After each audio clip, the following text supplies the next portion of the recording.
안녕하세요. Good morning. He speaks good English. I don't speak good Korean. 네, 한국말 별 못합니다. I have only a little survival Korean. 제가 한국에 살기 위해서 몇 가지 한국말을 할 줄 아는데요. 안녕하세요. 비빔밥 불고기 감사합니다. 비빔밥 불고기 감사합니다. 안녕하세요. 이거 하면 한국에 살 수 있을 것 같아서. But we really appreciate your warm welcome here in Korea this morning. 오늘 아침에 저를 이렇게 따뜻하게 환영해 주셔서 너무 감사합니다. The weather is surprisingly cold for us. 뭐 바깥 기온 정말 춥더라고요. Maybe for you too.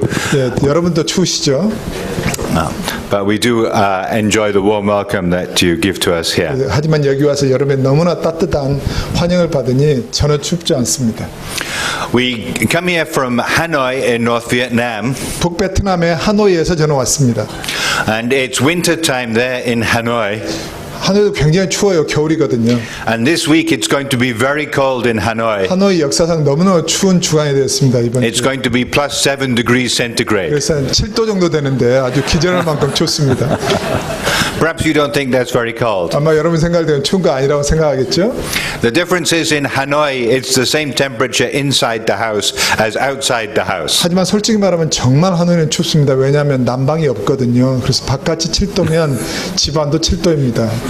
Whereas I know in Korea, it's very warm inside the house. That's very nice. 안에서는 밖이 영하 18도는 잘 못 느끼죠? We're very pleased in Hanoi to have with us Shin, Bansok, and Sharon. 다음 주시죠. 다음 슬라이드.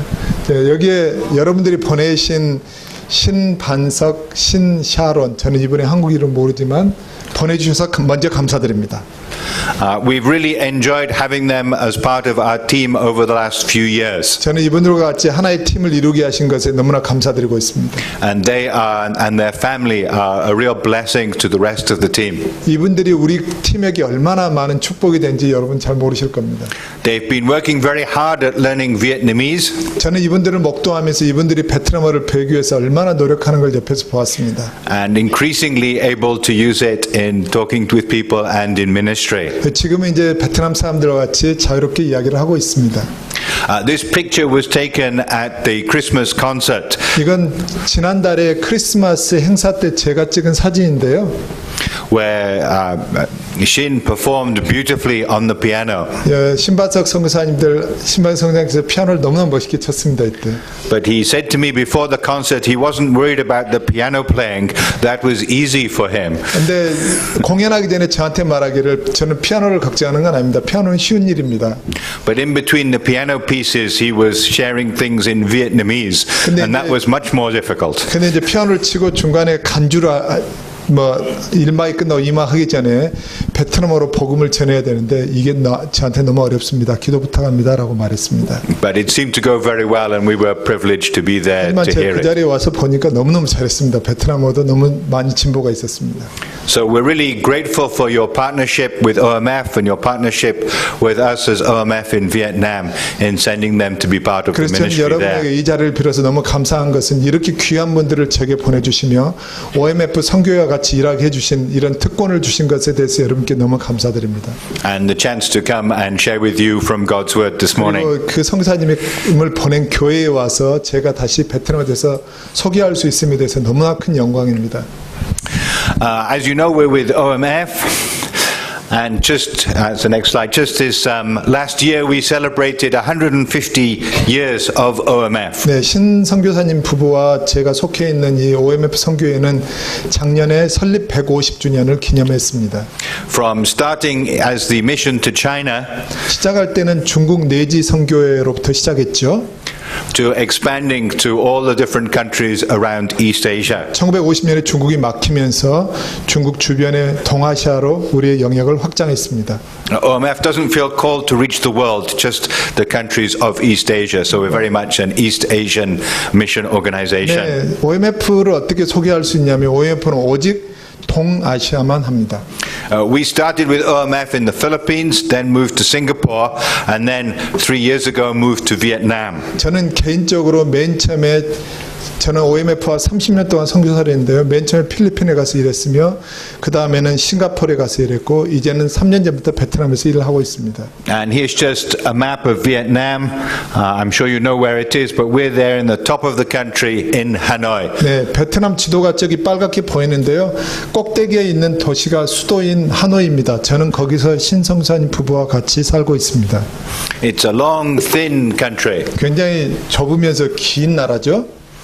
We're quite different in some ways from the top of the country to the bottom of the country. 예, 그래서 북쪽과 남쪽은 어떻게 보면 전혀 다른 두 개의 나라처럼 보여집니다.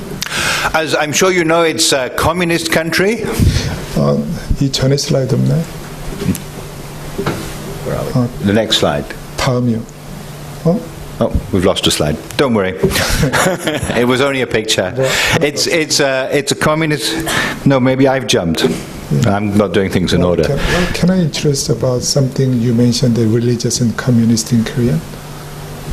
Because we lost. No, it's the next slide. I'm doing it in the wrong order. Okay, there. Yeah. Oh, this is just comparing South Korea and Vietnam. 제가 우리 한국과 베트남을 비교하는 걸 잠깐 가져왔는데요. 한국은 I'm sure you know the statistics for South Korea.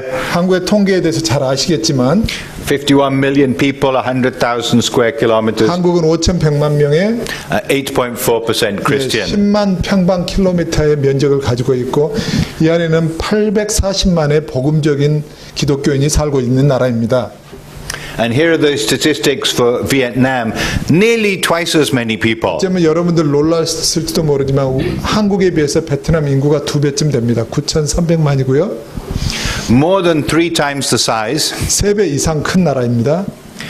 But only 1.6% Christian, or 1.6 million Christians. 하지만 기독교인은 160만 명밖에 되지 않습니다.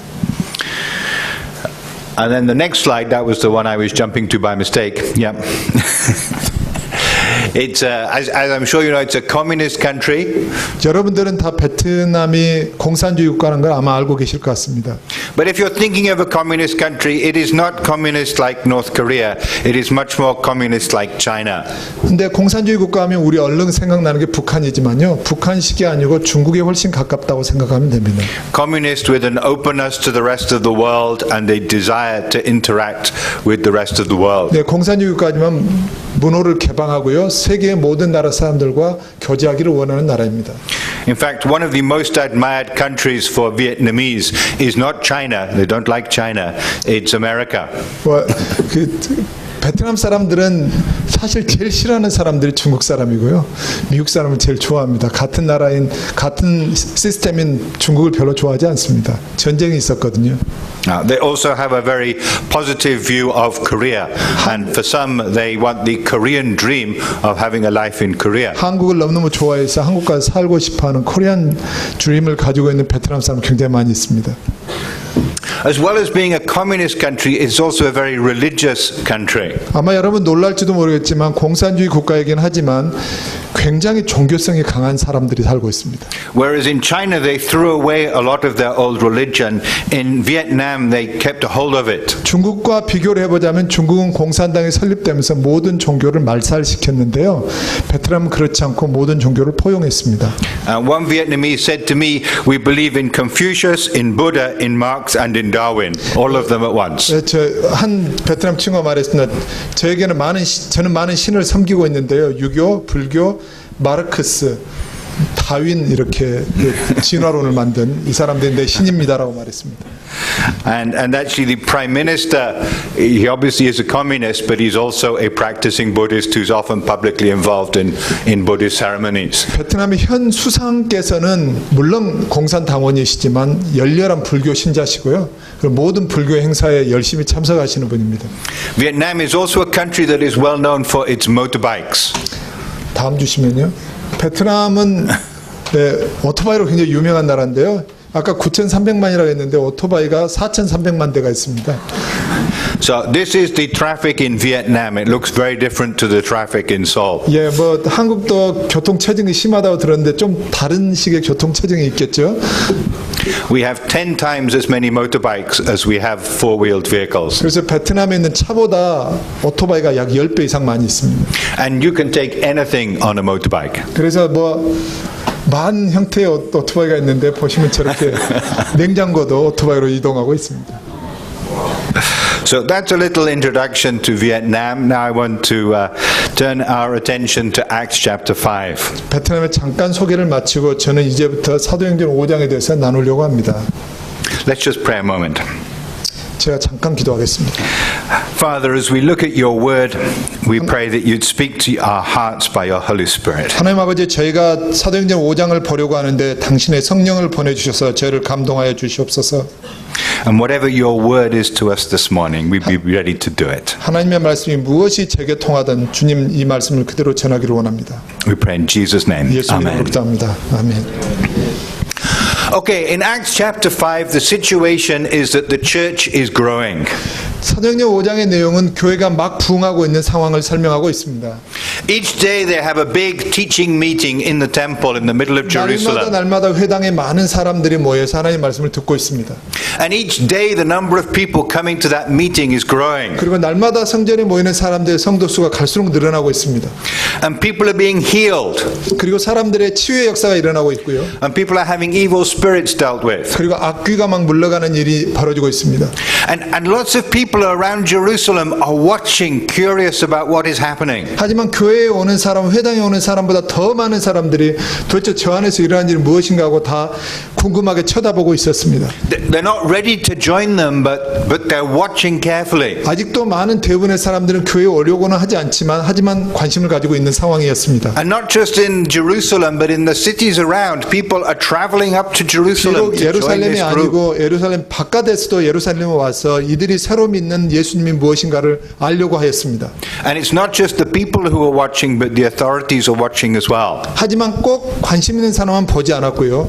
예수님을 반대했던 관원들이나 종교 지도자들도 그걸 보고 있었습니다. The high priest and the Sanhedrin are watching, and they don't like what they see. 예, 대제사장, 사내들인 공회 사람들이 다 보고 있었습니다. And their reaction is to take the apostles and throw them into 그리고 jail. 결국 그들이 사도를 붙잡아서 감옥에 집어넣는 사건이 사도행전 5장입니다. And what happens next is that God sends an angel and breaks them out of jail. 하지만 그 다음 하나님은 어떻게 하셨습니까? 천사를 보내셔서 감옥문을 여셨습니다. And they're in jail only a few hours before they're out again. 사도들은 감옥에 있는 시간이 불과 몇 시간에 불과했습니다.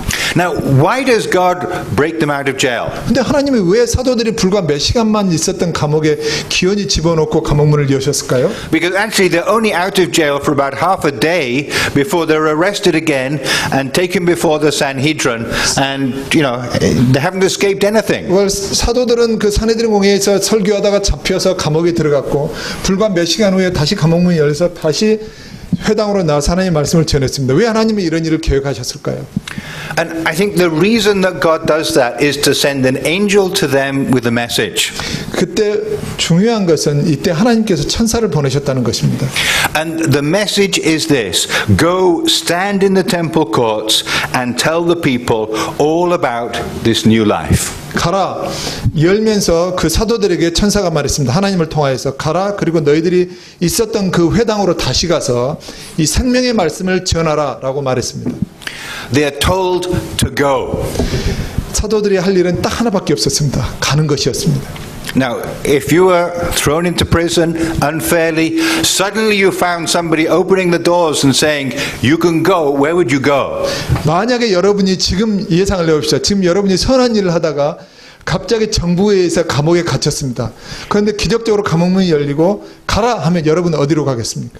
I think you would go as far away as you could where you would feel safe and where you would feel you would not be arrested again. 분명히 잡혔던 대로 다시 안 가겠죠. 여러분께서는 아마 굉장히 먼 안전한 장소로 갈 것 같습니다. But this wasn't really an escape. They weren't to go and to run away from Jerusalem.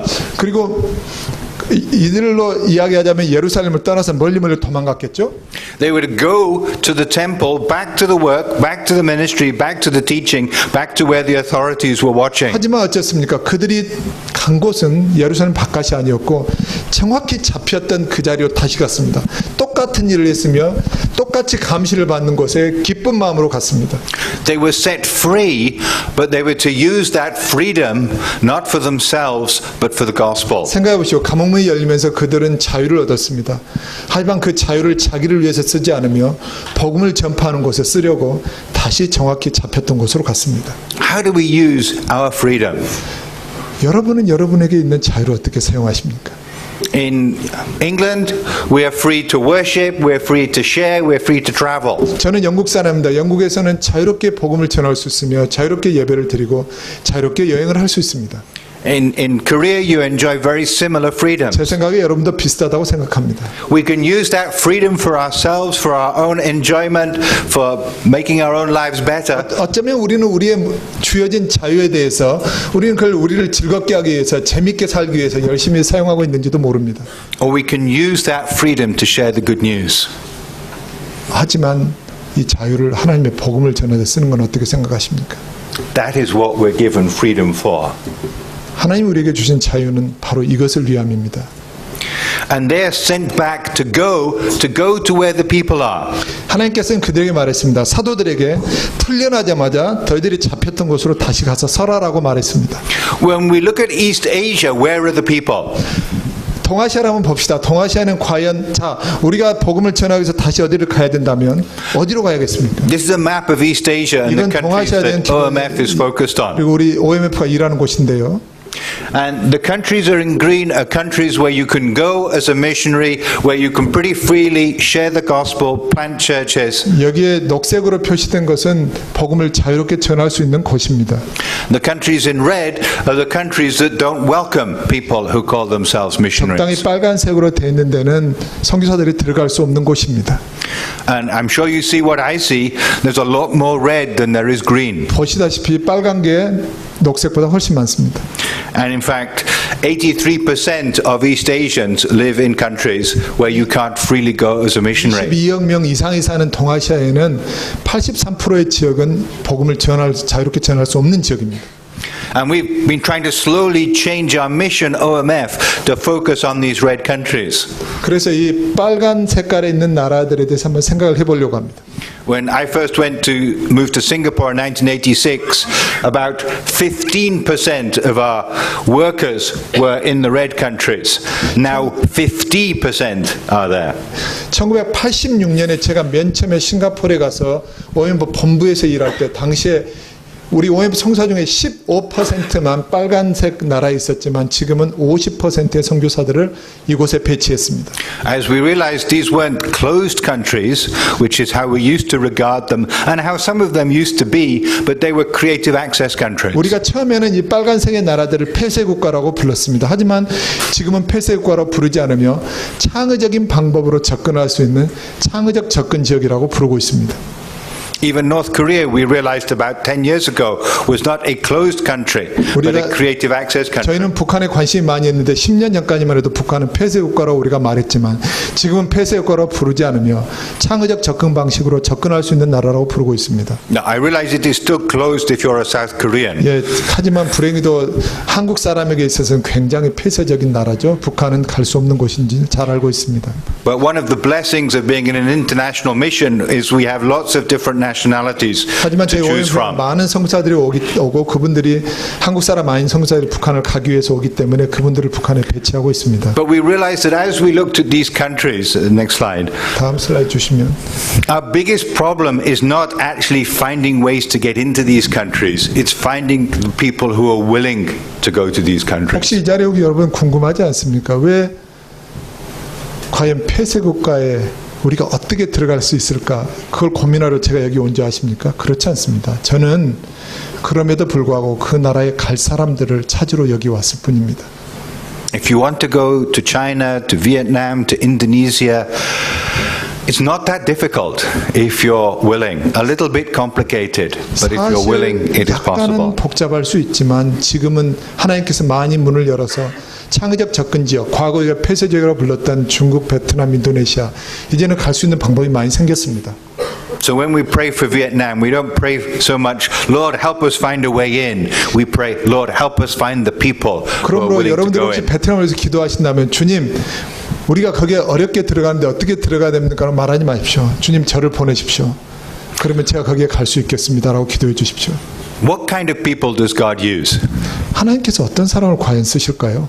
In this story and in Acts, God has two kinds of messengers. 사도행전 5장에 보면 다음 슬라이드요. 하나님께서는 두 사람의 전령을 보내십니다. He has angels and he has human beings. 네, 두 종류의 전령은 첫 번째는 천사였으며 두 번째는 사람이었습니다. Now, if you have a message to send, I recommend you send it by an angel. 어쩌면 하나님께서는 성경의 곳곳에 천사를 통하여 많은 일들을 하셨습니다. Because from what I read in the Bible, angels are 100% reliable. 제가 볼 때 성경에 하나님께서 천사를 보내서 사람들에게 말을 전하게 할 때 천사를 참 믿을만 했습니다. 100% 믿을만 했습니다. 하나님께서 천사를 쓰셔서 하나님이 하시려는 말씀을 많이 전했습니다. You give the message to the angel, you're sure it will get through. 자, 하나님께서 분명히 천사를 통해서 시킨 것들은 천사들은 다 잘 전달했습니다. 말은 하나님의 말씀을. But human beings, in my experience, are not 100% reliable. 근데 하나님 입장에서 볼 때 사람은 별로 믿을 만한 게 못 됐습니다. You give the message to the human being, and maybe they don't like the message. Maybe they don't like the person they're taking it to. Maybe they think they've got other more important things to do. 네, 하나님께서 어떤 전령에게 너 이 말씀을 전해라 이렇게 해라 하면 성경에 어떤 사람도 그걸 하지 않고 다른 사람이 하면 좋겠습니다. 나는 못합니다. 이렇게 거절하는 부분이 많이 나왔습니다.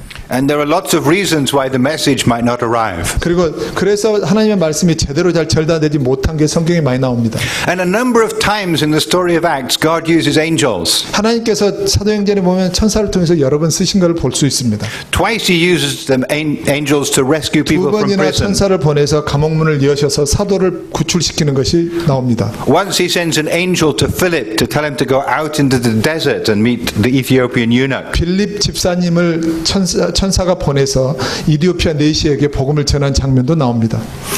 He sends an angel to an unbeliever, to Cornelius, not to tell him the good news, but to tell him to send to Peter, who will 하지만 tell him the good news. 천사가 했던 재밌는 일이 하나 있는데요.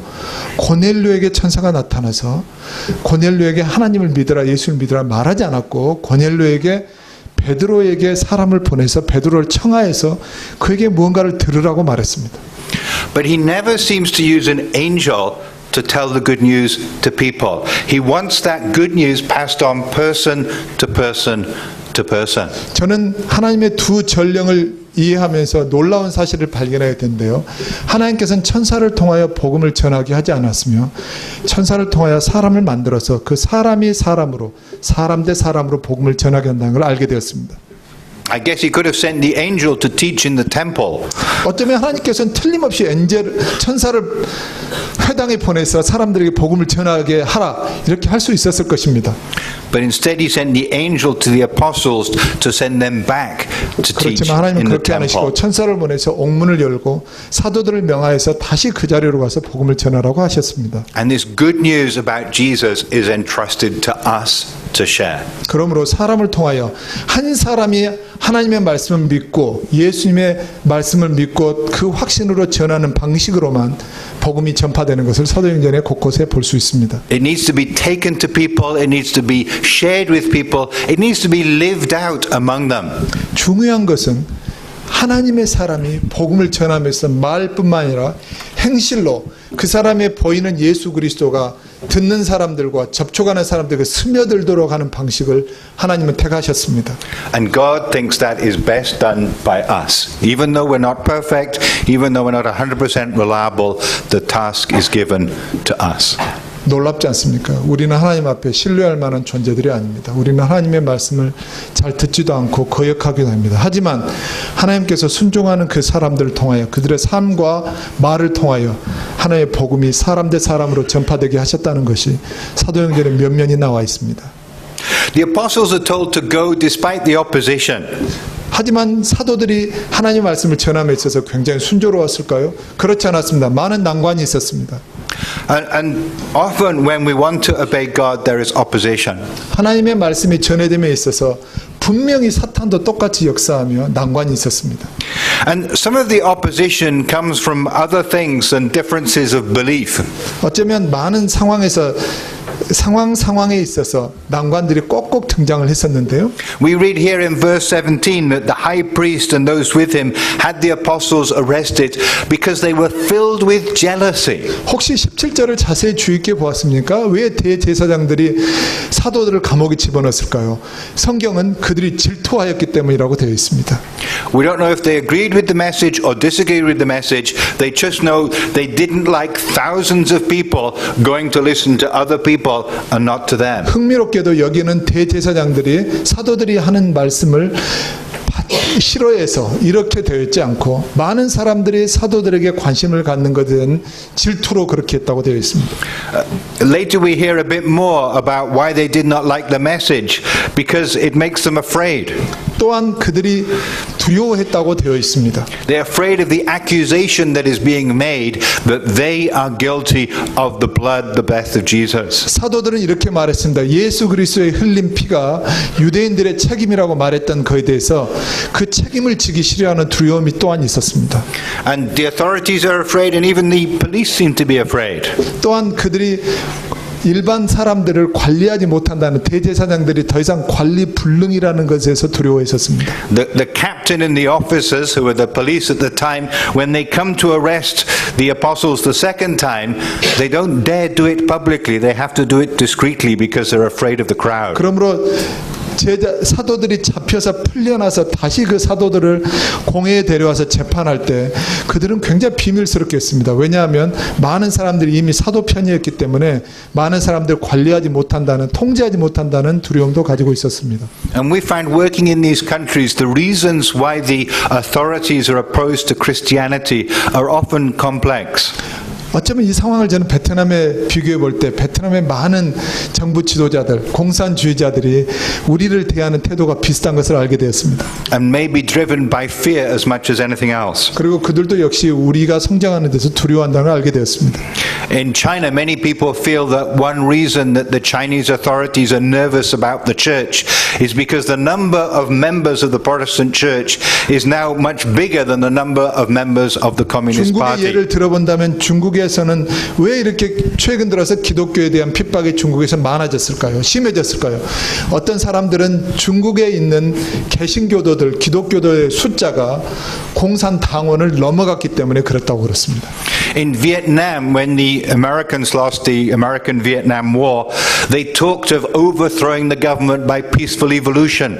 그러므로 베트남에 똑같이 적용을 해보면 베트남의 많은 정치 지도자들은 마치 40년 전에 우리가 미국을 이겼지만 지금 미국의 종교인 기독교가 와서 우리를 다시 전복시키지 않을까 이런 걱정을 하고 있다고 합니다. And there are still older members in the government who fear that Protestant Christianity is some kind of American plot.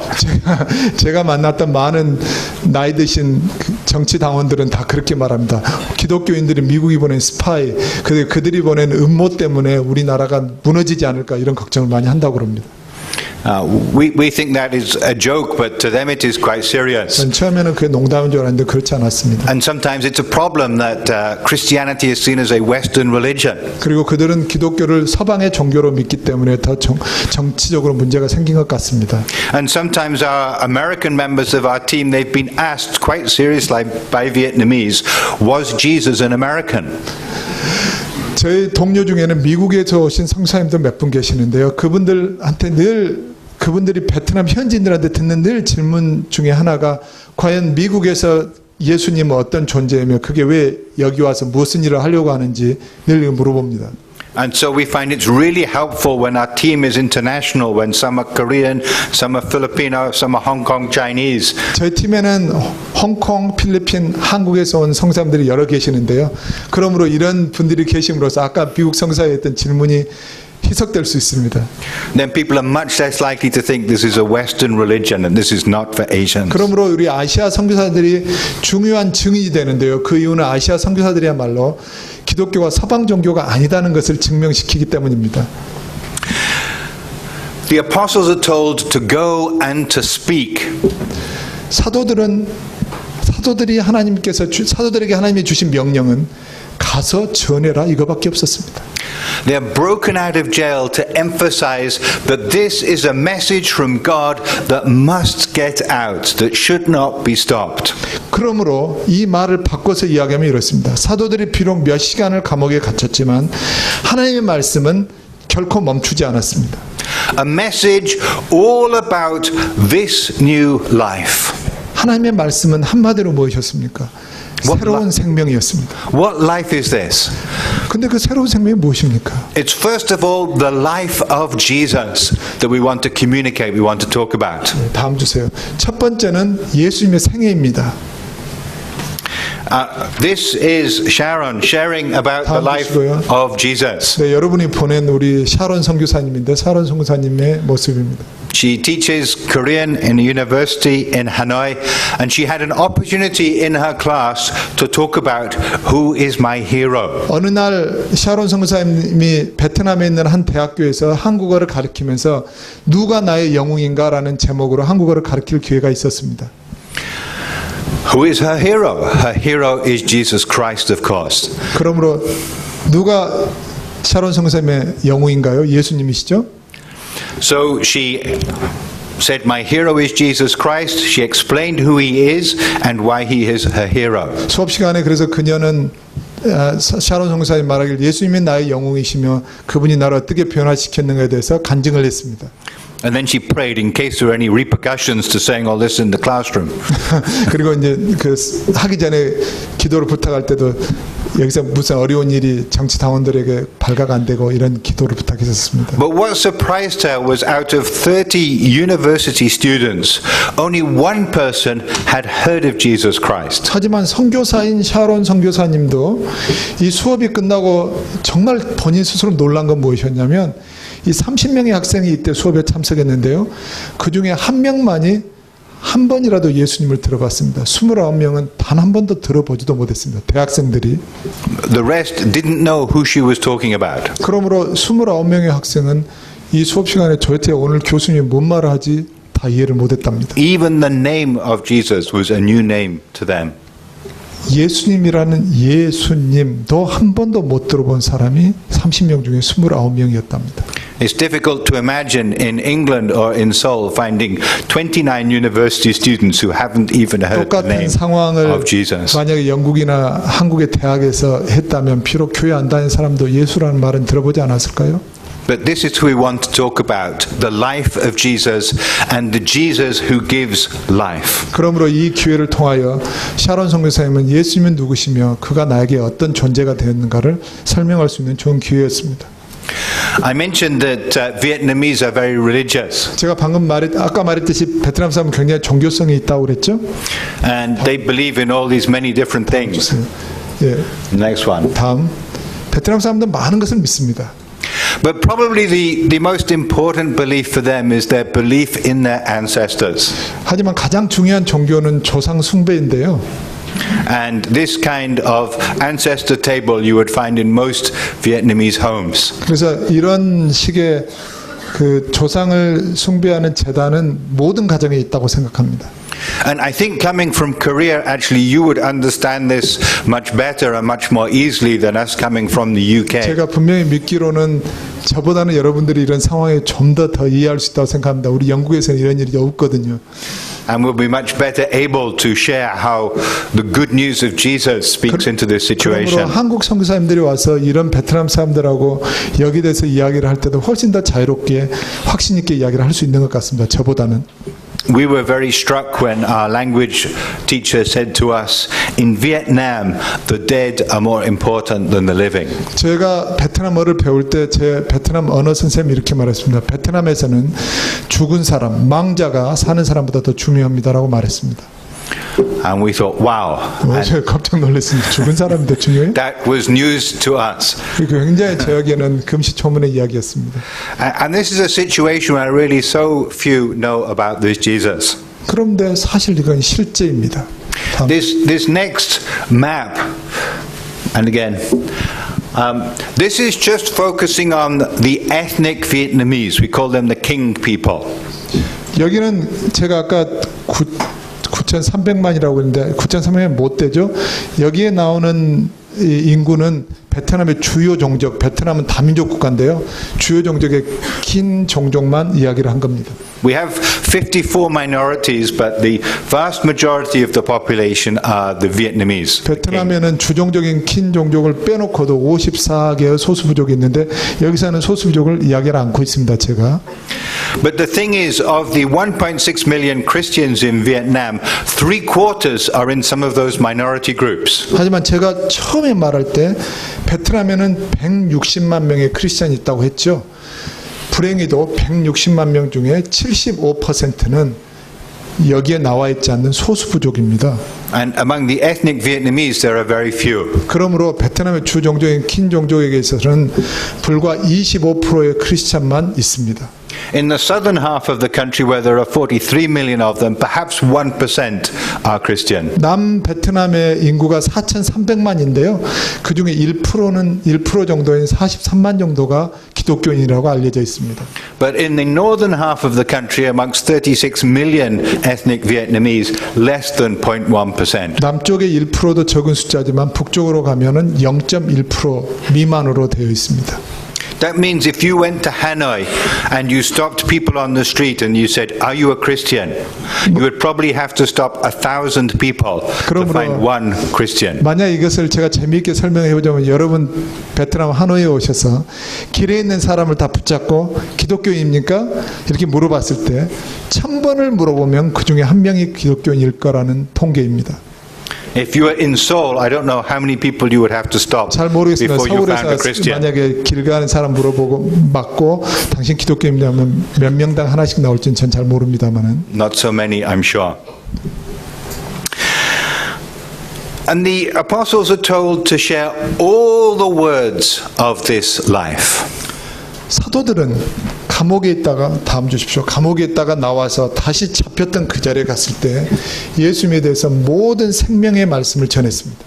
And this reminds me that this good news about Jesus has so many different ways in which it is good news for us. 성경에 나와 있는 모든 말씀, 모든 생명의 말씀을 다 전했다는 것은 저에게서 다이아몬드를 생각나게 했습니다. 다이아몬드는 And sometimes we get focused on one particular aspect of it that has been good news for us, but there are many, many ways. 어쩌면 우리는 예수님에 대해서 딱 한 면만 알고 있을지도 모릅니다. 하지만 사실은 And I like this image of the good news like a multifaceted diamond. 저는 다면체로 이루어진 다이아몬드가 바로 예수님을 잘 설명한 거라고 생각합니다. It's the promise of forgiveness, the gift of the Holy Spirit, of freedom. 성령의 역사하심으로 용서와 자유가 우리는 누려지지 않습니까? Of deliverance from fear and from evil spirits. 그리고 악령으로부터 벗어나는 자유로움도 우리에게 있지 않습니까? Of reconciliation, bringing together both God and man, but people as well. 하나님과 우리 사이의 화평은 물론이요 우리와 우리를 미워했고 서로 원수된 사람까지도 화평하게 하는 놀라운 역사가 능력이 예수님 안에 있지 않습니까? And the challenge is how to share all of this, and that's only the beginning of the list, really. 그러므로 이 다이아몬드를 통해서 저는 우리가 전하는 예수님은 이 모든 생명이 다 있다는 걸 알게 되었습니다. And we find as we go to different kinds of people, different parts of the good news have more meaning. 그러므로 제가 만나는 베트남 사람은 어떤 사람은 화평이 필요한 사람에게는 화평의 예수님을, 슬픔이 있는 사람에게는 기쁨의 예수님을 전할 수 있는 다양한 예수님의 모습을 다 전할 수가 있습니다. As some of our team go to some of the minority peoples, one of the most important parts of the message is you do not need to fear evil spirits if you follow Jesus. 저희 팀에는 어떤 소수부족에게 가는 팀이 있습니다. 근데 그 소수부족은 늘 악령에게 시달릴까봐 힘들어합니다. 그리고 그들에게 있어서는 평화의 말씀, 예수님의 악령을 다 쫓아주셨다, 이걸 전할 수 있지 않겠습니까? And our mission, our commitment as OMF is to share the good news of Jesus in all its fullness, all the facets of that diamond. 이것은 저희 OMF의 그 선교 선언문인데요. 여기에 보면 이렇게 나와 있습니다. 우리는 예수님의 복음을 전합니다. 예수님 안에 있는 모든 풍요로움을 다 전합니다라고 되어 있습니다. As the apostles are sent out from the prison back to the temple, they're sent with the confidence that God is sovereign, God is in control. 생각해 보십시오. 사도들이 복음을 전하다가 잡혔습니다. 감옥에 갔습니다. 감옥에서 풀려나서 사도들에게 다시 주님께서 너희가 잡혔던 그 자리로 바로 돌아가라 했을 때 사도들은 얼마나 큰 확신이 있었을까요? This is one of the things that breaking them out of prison shows. If they're going to appear before the Sanhedrin, it is because God allows it, not because the high priest decides it. 그러므로 그들이 풀려나서 다시 산헤드린 공회에 갔을 때 그들은 어떻게 생각했습니까? 내가 감옥에 갔던 것은 하나님의 예정하심이었다. 하나님께서 나를 통하여서 다시 한번 이 사건을 통해서 하나님의 위대하심, 하나님의 전능하심을 체험하게 하심이 아니었냐라는 놀라운 확신을 가지고 다시 잡혔던 곳으로 간 겁니다. God is the one who is in control of what happens. 그들이 하나님이 이 모든 것을 장관하신다는 분인 걸 알게 되었습니다. 이 사건을 통하여서. And God's work cannot be stopped. 하나님의 일이 멈춰질 수 있나요? And this is shown in two ways. 그렇지 않았습니다. 이들은 두 가지 방식으로 그걸 증명했습니다. 하나님의 일은 멈춰지지 않았습니다. One is the wise old leader Gamaliel who stands up in the Sanhedrin and says, if this is of God, we will not be able to stop it. 사도들이 풀려나서 다시 복음을 힘있게 전할 때 거긴 두 가지 놀라운 일이 벌어졌는데 하나는 대제사장인 가말리엘이 한 말이었습니다. And then the whole story of this chapter ends with this summary sentence. 가말리엘이 이렇게 말했습니다. 만약에 하나님이 하신 일이라면 아무도 이 일을 멈출 수 없을 것이다 라고 분명히 말했고요. 두 번째는 After the chief priest has done all he could do to stop things, what is happening is that day after day in the temple courts and from house to house, they never stopped proclaiming the good news that 첫 Jesus 번째는 is the Messiah. 적군의 대장이었던 대제사장도 이 일이 하나님이 하신 일이라면 우리가 멈출 수 없을 거라고 말했다고 했죠. 두 번째는 날마다 집에 있을 때나 성전에 있을 때나 예수는 그리스도라고 가르치고 전도하기를 그치지 않았다고 사도행전 5장은 결론을 맺고 있습니다. This good news keeps on going out to more and 복음은 more and more people. 절대로 멈춰지지 않으며 계속해서 전해지고 있었습니다. And we're reminded that God is sovereign in Vietnam. 저는 이것 불과 1%도 되지 않는 크리스찬이 살고 있는 베트남에서 한번 적용을 해보려고 합니다. We can't control what happens, but God is in control of what 저는 happens. 베트남의 이러한 모든 복음의 역사에 대해서 잘 알지 못합니다. 하지만 하나님께서는 여기서 일하고 계셨습니다. If we look back to the period of the Vietnam-American War, 베트남 전쟁을 다 기억하고 계시죠? there was still quite a lot, particularly of American missionaries working in the south of Vietnam. 당시에 베트남이 완전히 베트콩, 북베트남으로부터 점령을 당하기 전에 남베트남에는 선교사들이 그래도 좀 있었습니다. 당시에. And one missionary was interviewed. This was actually a British missionary who was in China with CIM and then in Africa and then went to Vietnam with WEC. 중국 내지 선교회를 통하여 한때 저희의 동료였던 웩 선교사님이 당시에 썼던 책에 있는 내용입니다. And he was asked, what will happen if the communists from the north take over the whole country? 그 책에는 인터뷰가 있었는데요. 인터뷰 내용이 이랬습니다. 만약에 북베트남의 베트콩이 남베트남을 다 삼켜버리면 무슨 일이 일어난다고 생각하십니까? 라고 기자가 그 선교사에게 물어봤습니다. And his answer was a communist takeover would mean the annihilation of the 이렇게 church. 말했습니다. 만약에 공산주의자들이 베트남을 다 차지하게 된다면 교회는 멸망하게 될 것입니다. 라고 말했습니다. Well, what happened? 그런데 교회가 멸망하였나요? This is the situation. In 1975, we all know the communists from the north, they took over the south and the whole country became 방금 one 말했듯이 communist 1975년에 Vietnam. 공산주의자들에서 베트남은 통일이 되었습니다. 40 years later, 40년이 지났는데요. they celebrated that just last year. 지난해 40주년을 기념했었습니다. In 1975, there were about 48 million people. Now there are 92 million. The population has about doubled. 당시에는 인구가 4,800만이었는데 40년 만에 9,200만으로 약 배가 증가했습니다. In 1975, there were 160,000 Christians. 공산화 될 때 당시에 16만의 크리스찬이 살고 있었습니다. After 40 years of communist rule, there are 1.6 million 40년이 Christians. 지나서 교회가 멸망했을 거라고 생각했던 선교사의 예측과는 달리 그리스도인은 10배가 증가한 160만이 되었습니다. And we see in communist Vietnam played out that the word of God keeps going out to more and more people. 비록 공산주의가 점령한 베트남이지만 하나님의 말씀은 멈추지 않았습니다.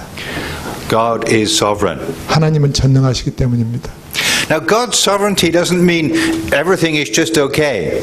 하나님의 전능하시다는 것은 다 괜찮을 거야를 말한 건 아니죠.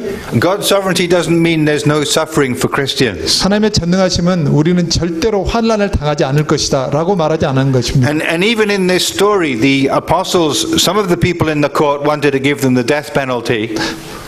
사도행전 5장에 바로 나옵니다. 사도들은 사형 선고를 받기도 합니다. And they escaped back, but they were still beaten before they were released. 그리고 그것에 감옥에 갔다 나와서 다시 공회 앞에 섰을 때 그들은 비록 풀려나게 됐지만 죽도록 맞았다고 되어 있습니다. And then they went away happy that they were beaten for the Lord and ready to share again. 죽도록 두들겨 맞은 사도들의 표정은 어땠습니까? 기뻤습니다. 왜냐하면 하나님의 말씀을 멈추지 않았기 때문입니다. One old English writer summed up the Christian life like this. 영국의 G.K. 체스터턴이라는 사람이 이런 크리스찬의 삶을 표현했습니다. Jesus promised his disciples three things. 예수님은 그를 따르는 제자들에게 세 가지를 약속하셨다. That they would be completely fearless, absurdly happy, and in constant trouble. 그들에게 주어진 세 가지 약속은 첫 번째는 절대 두려움이 없을 것이다. 예수를 따르면. 두 번째는 정말 멍청하게 행복할 것이다. I don't know if that is your experience or you want that to be your experience. 계속해서 핍박을 받을 것이다라고 말했습니다. But joy and trouble often come together in the Christian life. 기독교인의 삶에는 기쁨과 핍박이 공존하고 있습니다. But our confidence is that God is in control. 하지만 기쁨과 핍박 아래에는 전능하신 하나님이 늘 계십니다. And that goes back to the very beginning of our mission. As I said at the beginning, we're just celebrating 150 years last year. 저는 OMF의 150주년 150년의 역사로 다시 한번 잠깐 돌아보려고 합니다. And this is a picture of Hudson Taylor walking on Brighton Beach. 여기는 혹시 여러분들 아실지 모르는데 중국 내지 선교회는 허드슨 테일러라는 분이 창립을 하셨는데요. 그분이 중국 내지 선교회를 창립할 때 영국 남부에 있었던 브라이튼 해변가를 걸으면서 중국의 선교를 계획하게 됩니다. Now, this isn't the first Hudson Taylor. This is the fourth Hudson Taylor. 여기는 허슨 테일러의 고손자입니다. 이분은 제이미 테일러라는 분인데요. 같이 가서 재밌게 사진을 찍었어요. But this is what Hudson Taylor was struggling with 150 years ago when he was walking on the beach. 그래서 마치 5대 손이 5대 할아버지의 마음으로 한번 고민을 하는 것을 찍어봤습니다. All these Chinese people who do not know Christ, and if I take people to China, how can I look after them? 그때 당시 허슨 테일러가 했던 고민은 이거였습니다. 3억 명의 중국인들이 날마다 복음이 뭔지도 모르고 죽어가고 있는데 어떻게 해야 되는지. 그래서 사람을 데리고 중국에 가야 되는데 이 사람들을 어떻게 도와야 될지 이거에 대해서 심각하게 허슨 테일러는 당시 150년 전에 고민했습니다. And what came to him on that beach was, it is not my responsibility to take care of these people in China. It is my responsibility to go and to take others. 그러므로 그가 이렇게 생각했습니다. 만약 어떤 사람들이 나를 따라서 중국에 간다고 하면 그 사람들 내가 어떻게 관리하고 도와줄 수 있을까? 고민의 범민을 지극히 했는데 이 해변을 걸으면서 이렇게 생각했습니다. 하지만 이건 내 책임이 아니다. 이건 하나님의 책임이다. 나는 사람을 데리고 선교지에 가는 것이지 그 후로는 하나님이 책임져 주실 것이라는 확신이 들었습니다. My responsibility is obedience. God's responsibility is the consequences.